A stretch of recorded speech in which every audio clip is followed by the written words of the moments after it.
The Edge Runners anime came out on Netflix for Cyberpunk 2077. They announced this shortly before the release of 2077, I believe. And I know some of you are asking, Wiz, you're not some kind of geeky anime type of podcast. You're a gaming/movie podcast. Why do we want to hear about this anime bullshit?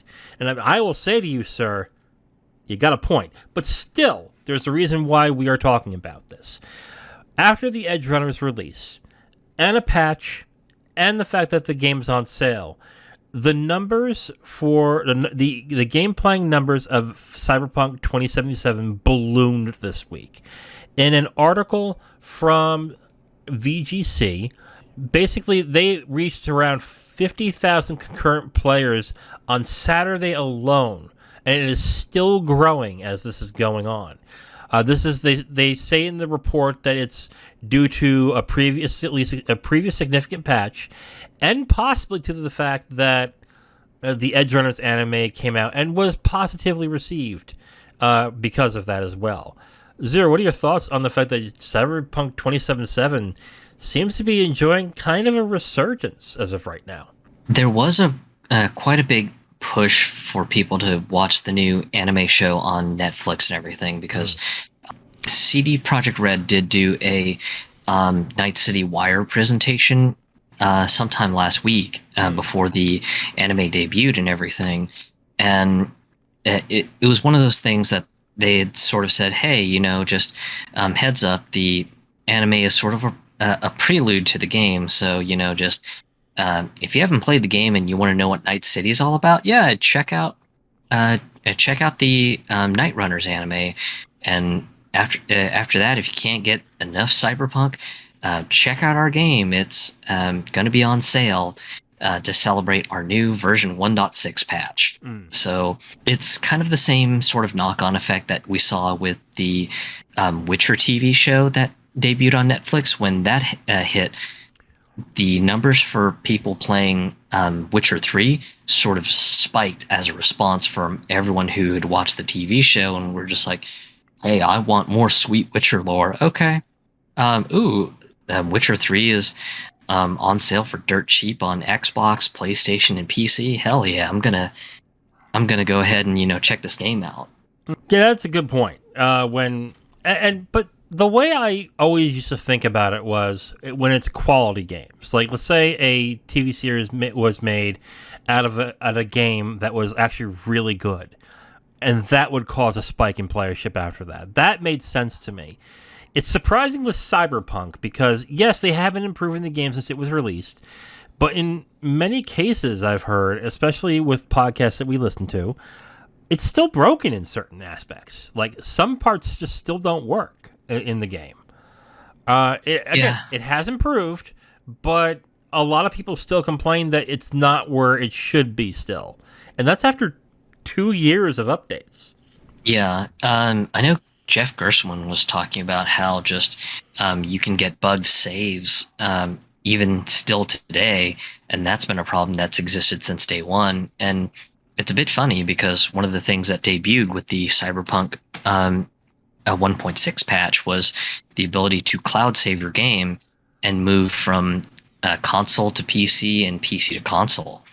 And in his podcast episode last week, he was saying he got into a situation where so to clarify about the cloud save function, the game that you're playing, when you set up the cloud save to talk to your GOG Galaxy account, it will your game will upload the 3 most recent saves to the cloud, and then from there, that's when you'll log into the other platform you want to play on, and then the game will download your 3 most recent saves from the cloud save platform into wherever you're choosing to resume your game.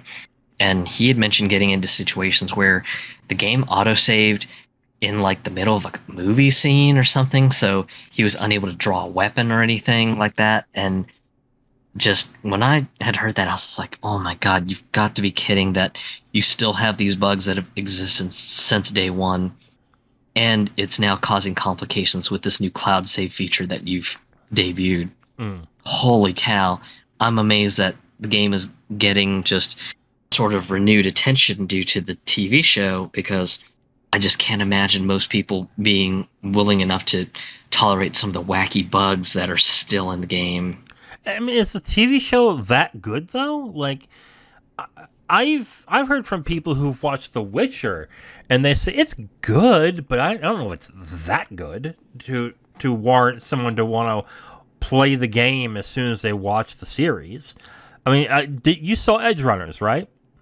No, I did not. Mostly because just I beat Cyberpunk earlier this year, but just with how unsatisfying the main story was, I was just kind of like, I'm already Cyberpunked out. I really don't care to kind of come back and watch a TV show that's essentially a prequel. So, yeah, probably not going to watch this. Probably just going to skip it and everything. Okay, I thought you saw it, so I'm mistaken. I haven't heard that much in the way of great things about the show. That's why I was really surprised by this story and how all of a sudden the concurrent players have spiked since the release of the show. Because I always thought that if the show is good or amazing, and then it leads to people buying the game, is when I was like, oh yeah, that makes sense. Kind of like what happened with, let's say, the Lord of the Rings games and the Harry Potter games that came out when they were in the movie theaters at certain times. That made sense because people love those movies so much. They're like, oh, yeah, I'll play the game, and then they play it and go, it's okay. Actually, the Lord of the Rings games on the PS2 are actually really good, so I'll refrain from that one. But yeah, I don't know. I was just surprised to hear that people thought that must have been the anime that caused this. So I'm just really curious. What do you think it is that caused the spike? Was it the patch, or the fact that it was discounted to $30? Because I don't see anything that shows that it got a great big amount of sales either. There's no data on that, at least. Yeah. The only thing I can think of is just a lot of people who like the deep cyberpunk lore, love the anime because it provided some deep cuts on lore, and we're just like, I haven't bought it yet. Hey, it's on discount. Why the hell not? I guess this is going to be a thing that keeps happening when they do new patches or they announce new things. I don't know. I was just surprised by this. I think this will be the last spike we see from Cyberpunk until, let's say, the expansion comes out, which I think is January, I think? Yeah, sometime next year. Yeah, so, yeah. I was just surprised by this and why I added it on to the show this week. For anyone who likes the deep lore of Cyberpunk and wants to kind of get back into it, then now's a great time, apparently, because the 1.6 patch adds some stuff, new guns, new outfits. I think the debut of a photo mode. So if you're into taking in-universe screenshots, that's a thing now. And with the new 4000 series cards coming from NVIDIA, the PC version is going to get a major ray tracing update. So if you want the shiny, crispy graphics, then yeah, go get yourself a RTX 4090 and prepare to have your face melted. Thank you for listening to this podcast segment. The Capital Games podcast is done every week, and we post it on all your favorite podcast apps, as well as segments on YouTube. If you want to listen to another segment, you can listen to a new one right there on the screen. We also do a movie podcast called the Capital Games Movie Club. If you'd like, you can go ahead and click on that and see all the movies that we have reviewed from that point. Thank you for listening, and we hope to hear from you soon.